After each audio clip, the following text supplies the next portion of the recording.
This is a part of a series of webinars that we've been doing dedicated to music school marketing.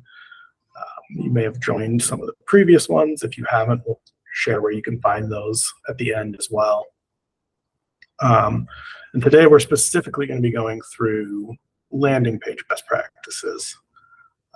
So really talking about things you can do on your own site once you've got people, whether that's ad or email campaign or anything that you're doing.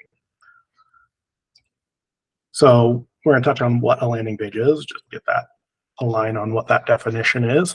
And then we've got 7 different best practices that you can employ on your own landing pages to help really maximize the effectiveness of those pages. And we'll kind of wrap it up at the end by spending a little bit of time talking about the differences between mobile and desktop when it comes to your landing pages, as well as ongoing optimization, how to continually make those pages work well for you. So if you pull up a dictionary, the average dictionary is going to give you a definition of a landing page as basically being the place where someone lands when they visit your website, the first page they see. And a lot of the times that's the website's home page. That's the most common page of a website for most of them out there. But when we talk about it from the perspective of marketing, we're really referring to dedicated pages that we're building used in support of different marketing campaigns via email or social media posts, or in our case, a lot of the times, online advertisements. But that does kind of raise the question that if any page could be a landing page, including your home page, then why would you need a dedicated landing page? What's the importance of having a dedicated landing page on your site for things like your campaigns? And there's a variety of things out there that feed into that, but the biggest one is context. If you're using your home page as a landing page, it may not always be the most relevant page. And a quick example of that would be, assume you're running an ad for piano lessons. If you've got an ad that speaks about piano lessons and your photo in the ad is all about piano lessons, and you're using your homepage as the landing page for that, and your homepage isn't currently about piano lessons, it can create a confusing experience. So if you recently started offering drum lessons, for example, that would be something that you'd want to call out on your homepage. That's a perfectly normal thing to do. But if your homepage is your landing page for all your campaigns, suddenly your piano campaign doesn't really make too much sense. People who click that more button would go ahead and get on a page that's promoting drum lessons, and that's confusing. Now, some people could click around and they'd find out more about your piano lessons by browsing to that different page on the site. But a lot of people are going to see that and they're not going to stick around because it doesn't immediately convey to them they're in the right place. And that could even hurt your ads from the platform perspective as well, because Google and Facebook take that into account. They kind of assign you a quality score for your ads, and one of the considerations is how relevant the landing page is in relation to your ad. So having context is important both for the user's perspective, but also from the ad platform's perspective. So generally speaking, you want to build out dedicated pages when you're having campaigns running or you're running promotions in your emails, etc. So if we can agree that having those are beneficial, then let's get into the meat of this presentation, which is what makes a good landing page. And I wish I could say there's just a template you could copy and paste and it would work well for every single business out there. But that's not the case. Every business is a little bit different. If you're selling something that's $10, you probably don't need quite as much information or detail on your landing page as something that's $1,000. It's an easier consideration to buy something that's $10 versus 10 times that or 100 times that. And that means you want to make sure that your landing pages have different components based on what it is you're promoting, products, the services, the type of business. The good news is that there are some best practices that you can follow across pretty much any landing page, pretty much any industry. And if you follow those best practices, then you're generally going to see much better performance out of your landing pages than if you hadn't. And we're going to cover 7 of those today. So the first one is make a good impression. The area that we've got highlighted on the screen at the top here, we call that the hero section of a page. It's the first thing people see when the page loads, and that's your chance to make that first impression and make it count. So there's a couple things in this section that make up the hero. And the first and arguably most important is that headline here. People are going to gravitate towards that, and it needs to convey that they're in the right place. In this example, we're telling you that this is a page about piano lessons for all ages in Western Springs. So you know if you're in that area and you're looking for piano lessons, you're in the right place immediately. We've also got some additional text around that that kind of builds on that headline.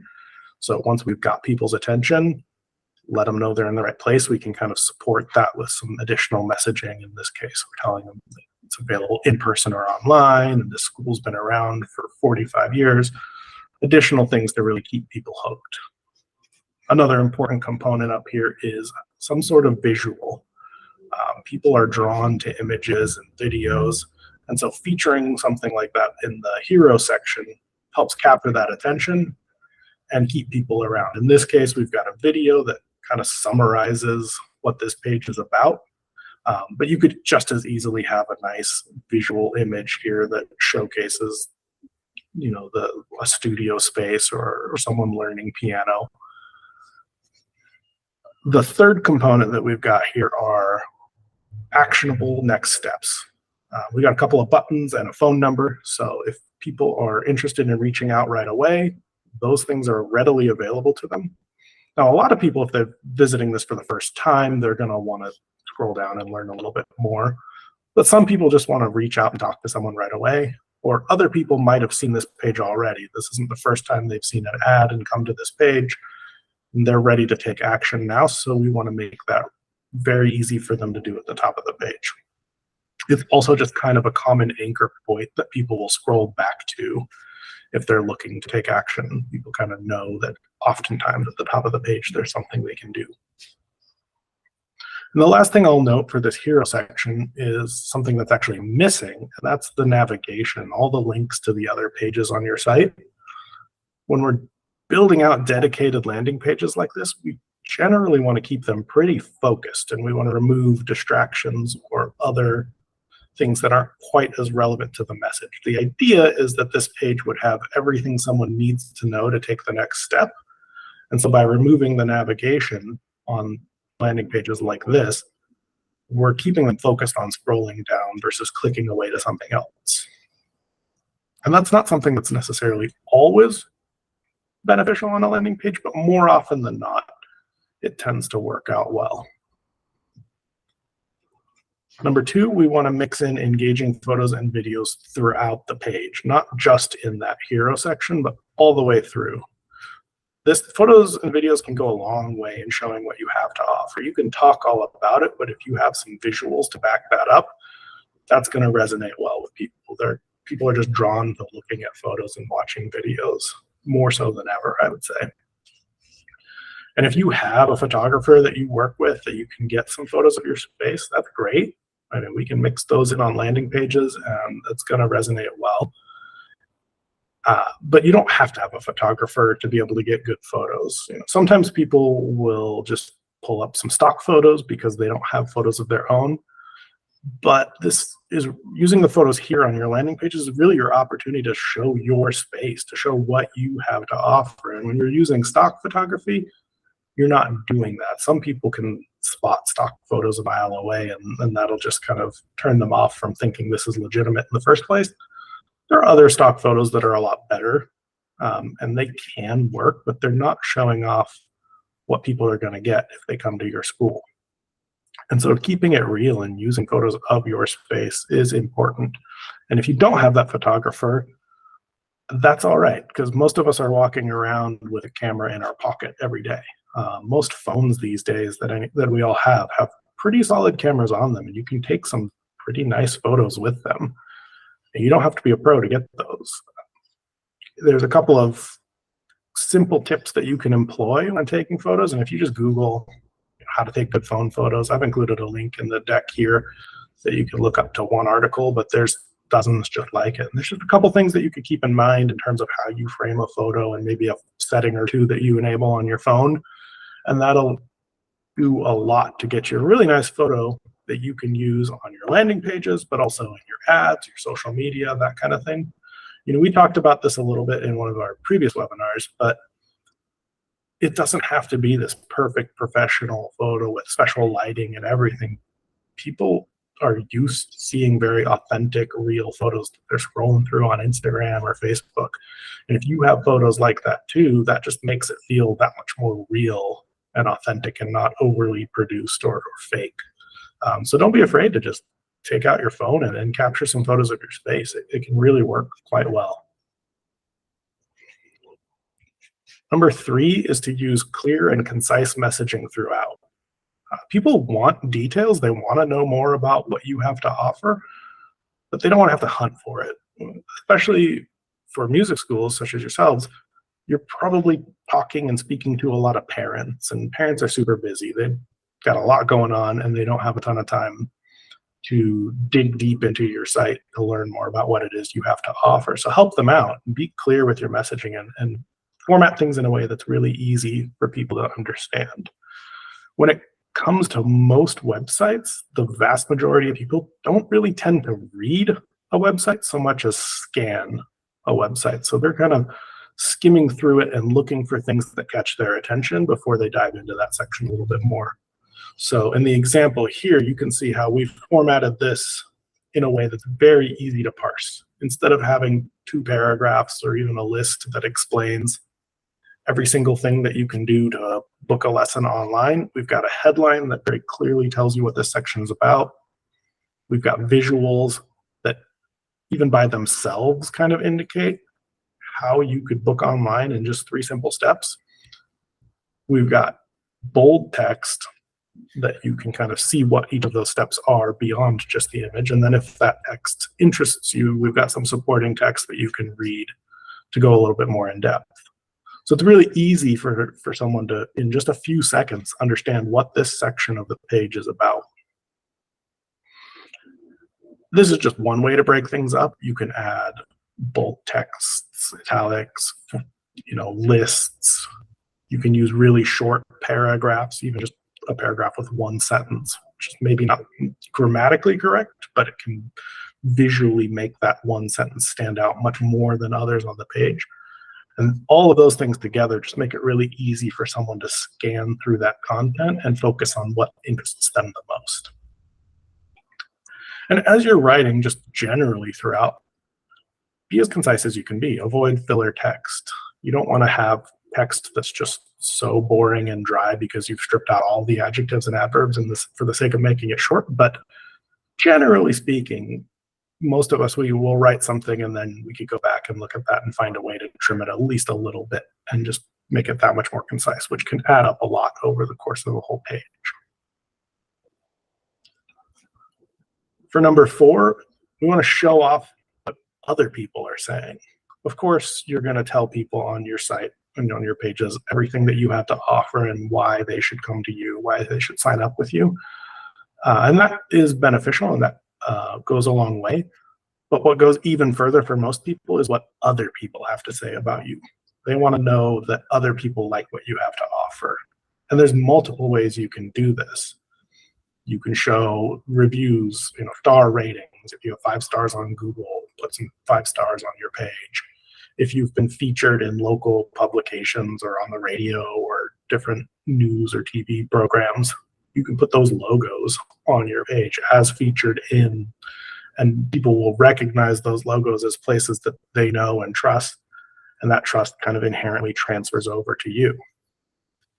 Pull out reviews that you've got. If you've got quotes that people have sent you or told you, feature those on your site. If you don't, go ahead and go ask for them. Just ask people that have been around for a while what they like about your school and your program. Or even just look on Google and Yelp. Odds are you've got some reviews there already. This is another place where using your phone to just get quick testimonial videos can be really helpful. It doesn't have to be a professional video production. People are scrolling TikTok and Instagram and all that kind of thing all the time. So they're used to just cell phone videos. And if you can get a couple of quick quotes from people as to why they really like your school and put that in a video format, that can really resonate with people as well. And this is something that you want to just mix in throughout the page any chance you get to put in some of those stars and logos and quotes. Number 5 is a little bit more of a design focused thing and less about the content, and that is color and contrast. A good landing page, or most pages on your site, are going to have links and buttons. And sometimes we've got people that come to us and they say, what's the best button color for my site, for my page? There's not really a best color in general. You could get into the whole science of color theory and kind of geek out about what blue tends to evoke versus what red tends to evoke. But I think for this level of work, it's more about contrast than anything. So you want to make sure that your buttons and your links stand out from everything else on the page, and that the text within them stands out from the color that you're using. So if you're using a lot of blue on your page, you probably don't want to use blue buttons as well, because they're not going to stand out from the rest of the page. And similarly, within the buttons, if you're using a dark color like you see on the top left here, you probably want to avoid dark text within that, because it's not quite as easy to read as light text is, as you can see on the right example.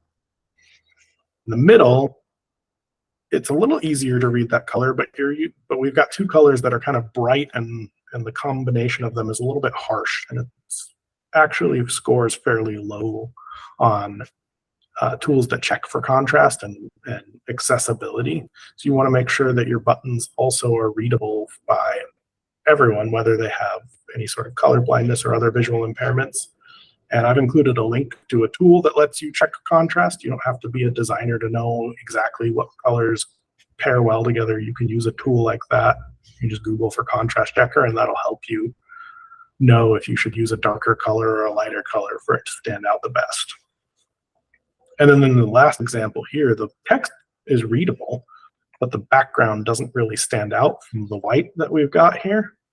And so the button itself doesn't really pop off the page nearly as well as it could. And if that's the color you want to use for your designs, that's fine. Just consider things like adding a border around it so that it really stands out from the page. A couple other considerations when it comes to color and contrast is using a consistent color for all of your buttons throughout the site. If every time you have a button on your page, you're using a different color, it doesn't necessarily create a very strong bond with that color. So people might not even realize that that one's clickable compared to the one that before that was a different color. If you're always using the same color, then you're subconsciously telling people, hey, every time you see this blue color, it's something you can click on. It's something you can engage with. And then similarly, you want to limit how many colors you're using on your site. If you have 30 different colors on your site, then it's not going to stand out very well when you're using blue for your button and there's 30 other colors around. So you can get away with using a lot of color, but a good rule of thumb is to just try and limit how many different colors you're using so that the things that you want people to focus on, like your buttons and your links, can stand out. Number 6 kind of builds on those buttons and those links, and that is to make sure that they're always within reach. You want to repeat those calls to action several times throughout your landing pages. You don't just want them once at the top or once at the bottom typically. You want to repeat it so that as people scroll through the page and read the different points, whatever it is that stands out to them, that resonates with them and gets them to decide, yes, this is the thing for me, you don't want them to have to go too far to find those buttons. So every other section or every 3 sections on your site, mix in those buttons and those calls to action so that they're always there for someone. And when you're doing that, it's fine to have a couple different options. In the example here, we've got a couple buttons: request info and book a trial lesson. And then we've also got a phone number for someone to call. You generally want to keep things focused, but in this case, we've got 3 options, but they're all getting people towards reaching out and booking a lesson. Whereas if we had book a lesson, sign up for our newsletter, and also check out our summer camps that are coming up next month, we've lost a bit of that focus that we've tried to create on this page. And now we're kind of distracting people with other options that they don't even necessarily know much about. So keeping everything really focused, even if it is offering several different ways to get there, generally increases the amount of conversions that you'll see.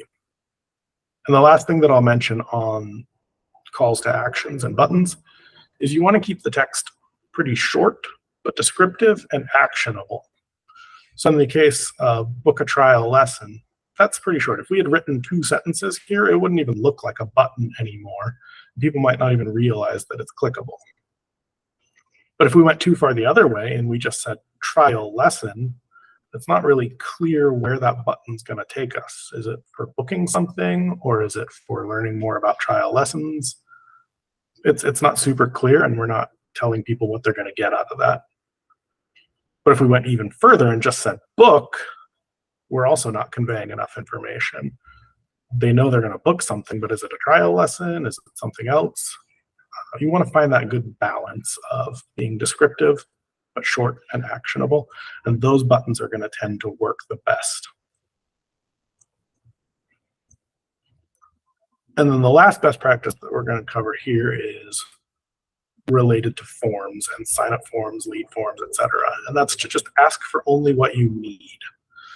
I've got 2 simple kind of wireframes of a form here. And if I were to ask you which one you'd prefer to fill out, you'd probably pick the one on the right. It's shorter and you're in and out of there faster. You don't have to type in a bunch of information. But you also want to balance that with getting enough information to be useful. If you literally only asked for someone's name, you would have no way to reach out to them because you don't have any contact info. So obviously there's a certain minimum amount of fields you need to make your form effective for you. You just want to balance that with not asking too much. So if you can go through and think about what you're asking for and kind of cull the things that are extra, maybe you don't need to know what instrument they're most interested in right away because you can follow up with them over the phone or email to learn that. It's going to vary depending on the different schools and the different programs you're offering, what makes most sense for you. But once you've kind of narrowed it down, take the next step and think about ways you can consolidate it even further. For example, a lot of forms that you see out there, they'll ask for a first name and a last name, and that's 2 different input fields. If you can combine that and just ask for the name, you're getting the same amount of information, but you've reduced your form by 1 input, and that makes it feel shorter to someone who's filling it out. Or similarly, if you need to know where someone's located, maybe you have schools across multiple cities, and you want to make sure that you're directing them to the school that makes the most sense, the location that makes the most sense for them. You probably don't need their full address to do that, which might be the default that you would just put in when you're asking for a location. You can very likely get away with just city and state, or even just zip code. And now you're still getting the relevant information about where they're located, but you've cut out a number of inputs, so your form feels that much shorter. And there's been a lot of tests and studies on it, and as a rule of thumb, the fewer inputs you have, the more submissions you're going to get. So any ways you can keep that form shorter generally means you're going to get more leads out of it or more signups out of it. Now, there are going to be cases where you just have to ask for more information for whatever you need. If you're getting someone to sign up, then you're going to need certain information from them, billing information, address information, etc. There are ways that you could kind of break that up to make it feel more approachable, though. And this isn't always going to be the best solution, but in many cases it can be, to break that up into several steps so that the first step is just the core information you need, their name, their email address, or phone number. And then the next step after they click, continue or whatever next step is to gather that additional information. And in doing so that way, if it gets a little bit more technical, and it might depend on the platform you're using, but if you can grab that first bit of information and save it, then even if they don't fill out the additional information, you at least have their name and their email address so you can reach out to them and follow up with them. Whereas if you had all that information on a single page and someone saw that and decided they didn't want to bother filling it all out right now, you don't have any information, you can't get in touch with them.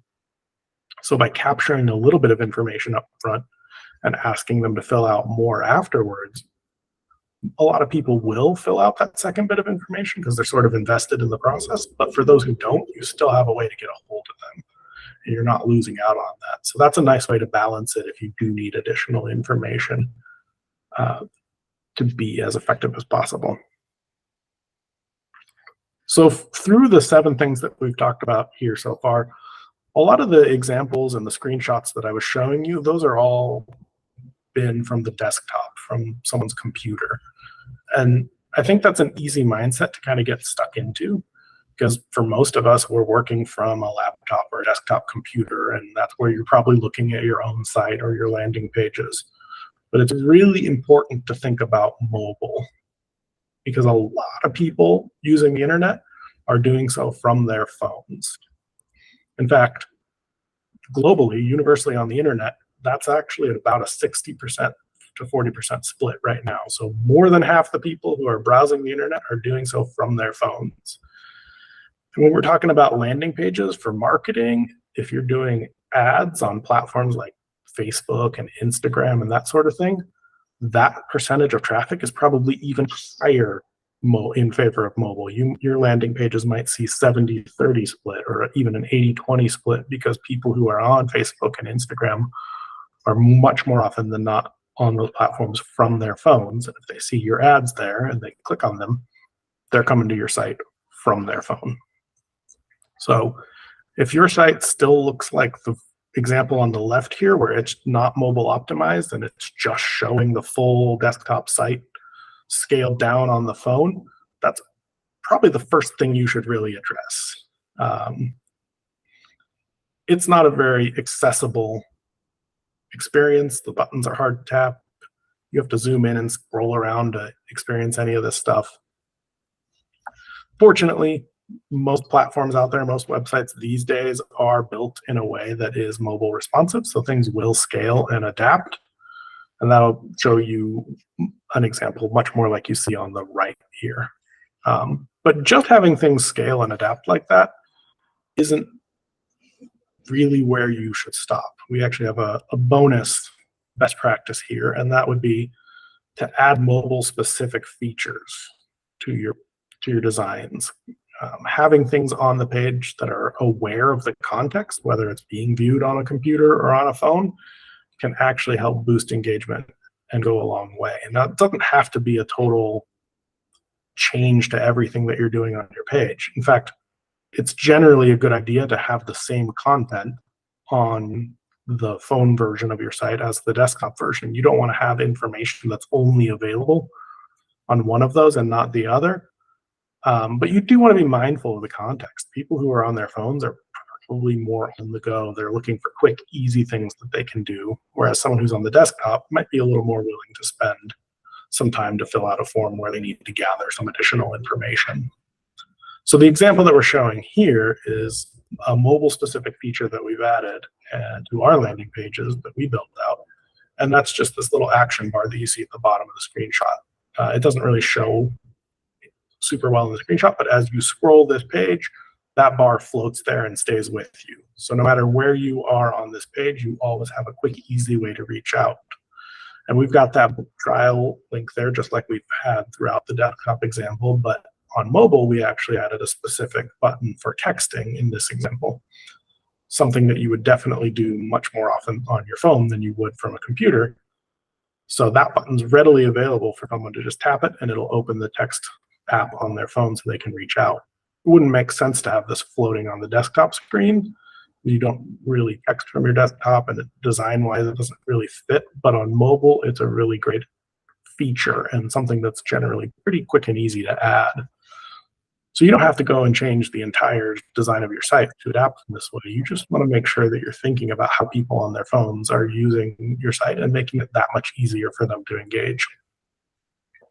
And David, I'll add in here, go back. to that slide you just had, we've tested this with a couple of different clients in a few different industries, and like almost every time, like on mobile, adding this little fixed action bar at the bottom of the screen is a great way to kind of push people down the funnel. That's something that if you're not doing this with your site, like, quick tip, put a mobile action bar in there. Most of your visitors are mobile, and this is a great way to get them to take action. Yeah, absolutely. And we'll touch on the idea of testing in a minute here as well, because just because it works like this for one doesn't necessarily mean it's the perfect way for you. There's certainly other things you can test and consider with this. But no, just having it for sure is often way better than not having it. And that really does kind of lead right into the next point here, which is we've gone through all these best practices that if you implement, you're likely going to see much better conversion rates on your landing pages. But that doesn't mean that you should just implement all of that and then walk away from it. There's always things that you want to consider in terms of how to continually optimize that page and make sure that it's still working as well as it can for you.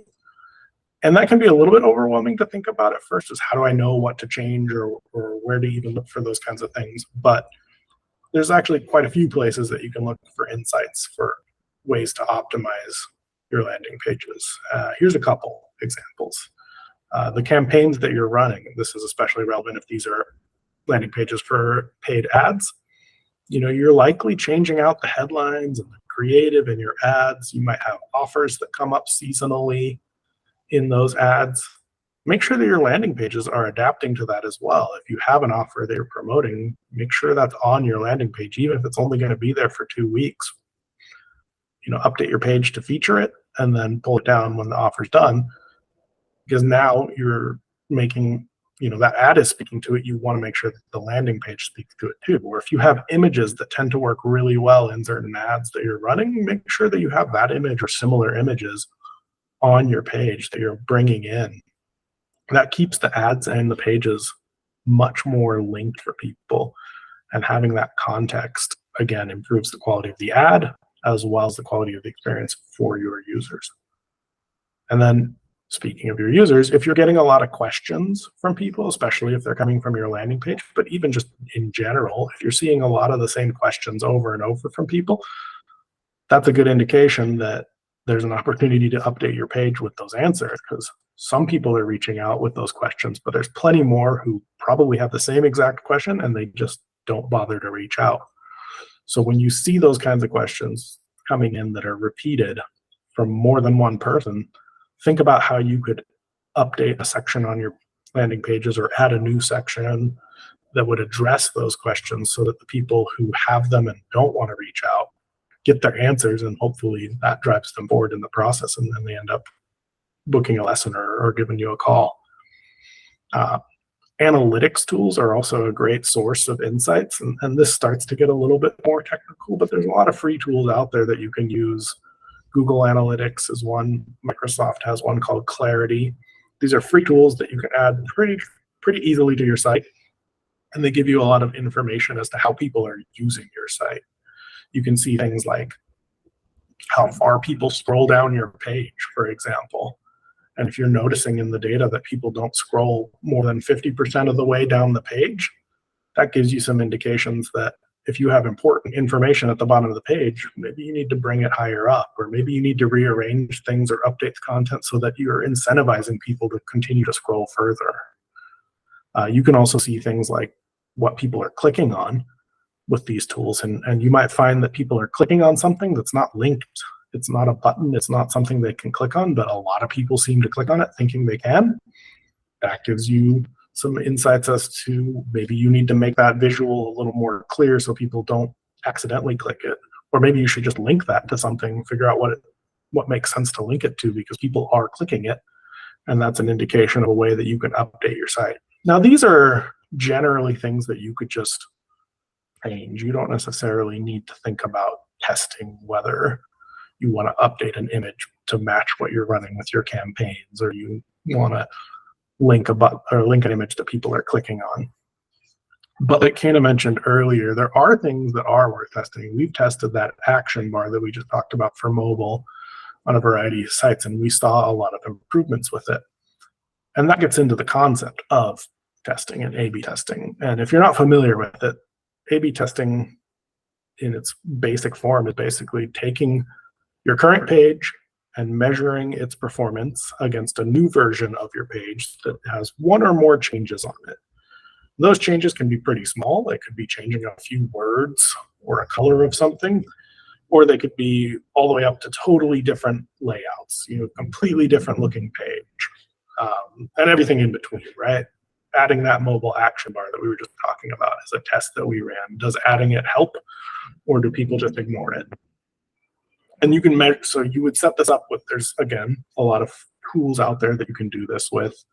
There's one called VWO, Visual Website Optimizer. They've got a free tier that you can use to set up A/B tests in a very visual way.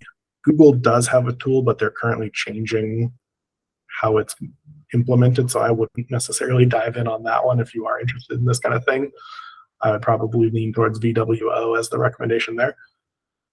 But you would basically set up whatever it is you're changing, adding the action bar, and then you measure how many people are clicking the book trial button or reaching out via text with that action bar shown versus without it.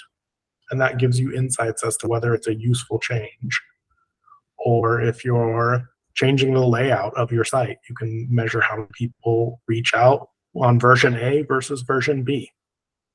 And this gives you essentially real world statistically significant data to make informed decisions on. But when you are testing, it is important to know that the bigger the change that you're making, the faster you'll generally get information. So if you change a completely different layout, you'll probably get insights on which version is better a lot faster than you would if you just changed the text on a button, on a single button. That does vary. If you have a ton of traffic coming to your site, if you're getting tens of thousands of visits a month, then you could probably get some pretty quick insights no matter what you're changing. But for a lot of sites, you're not quite getting that much traffic. You might be getting a couple hundred or a couple thousand page visits a month from people. And when you're doing that, you tend to need to make larger changes to get more actionable insights faster. So that's something to keep in mind when you're thinking about testing. If that's something you want to explore on your own, you definitely want to keep in mind how much traffic you're getting and adapt what you're testing accordingly, or be okay with it taking a long time to get information as to which version is going to be better. My favorite example of an A/B test, there's a web design company that just tested adding a puppy dog next to their form, and it doubled signups.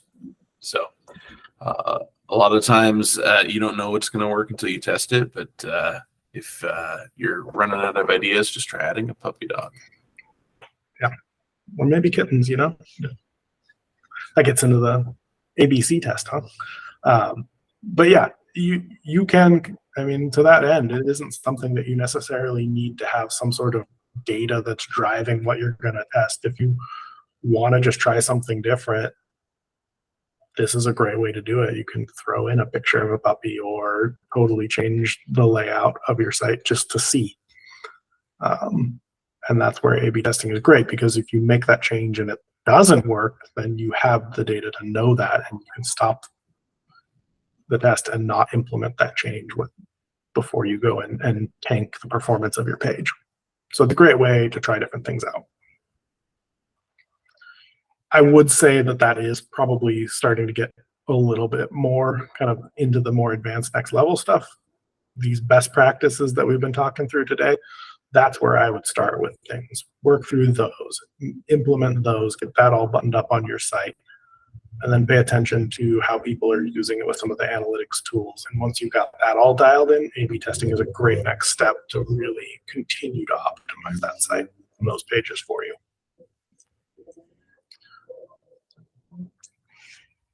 So with that, I would open it up to any questions. And we've had people join in a little bit later as well. This is being recorded, so you'll be able to go back and watch the full thing if you did join late. We'll send out some information on that in a little bit. And we will also be available for questions at any time. If you're watching the recording of this or you have a question later, feel free to reach out. Happy to answer any questions you have then as well. Before I go ahead and wrap this up, I did want to just reiterate this is one of a few webinars that we've done. We've done one on just kind of general online marketing for music schools. We've done one on conversion tracking and how to set that up and understand that. And then we've done one on ad creative and what works and how to test that. Those are all available on our site, redblindmedia.com/music schools. You can watch those anytime and reach out if you have any questions on those as well. You can just send us an email. It's on our website. It's just hello@redblindmedia.com. We'd be happy to chat about any questions you have or how we can help you get started on some online marketing for your own school. David, I'll throw a question out there just, for the recording, people kind of following up on this. If you're a music school and you probably have some landing pages that exist right now, what are like if you were to, trim it down to like 3 major things that you should really go and try and fix or check right now to have like maximum impact? Like if you're going to do one thing today, what would it be? I would probably jump right back to that first one that we talked about, which was that hero section, really making sure that the messaging that you've got there, that headline at the top of the page and the imagery that you've got up there is really strong and captures people's attention. Because if it doesn't, people are busy, people's attention spans these days are not nearly as high as they used to be. They're going to bounce if it doesn't immediately resonate as, this is where I needed to be. This is what I want to learn more about. And if it's not super clear, you've lost them.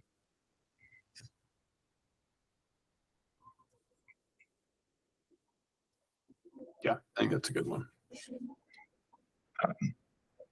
But yeah, these are all points that you can kind of take. And if you do have existing pages out there already, if you're not starting from scratch, just go through them one at a time and kind of audit your own pages and see how well they're following these different things. Odds are you've got some good things that you're doing, and then there's also some areas you can improve.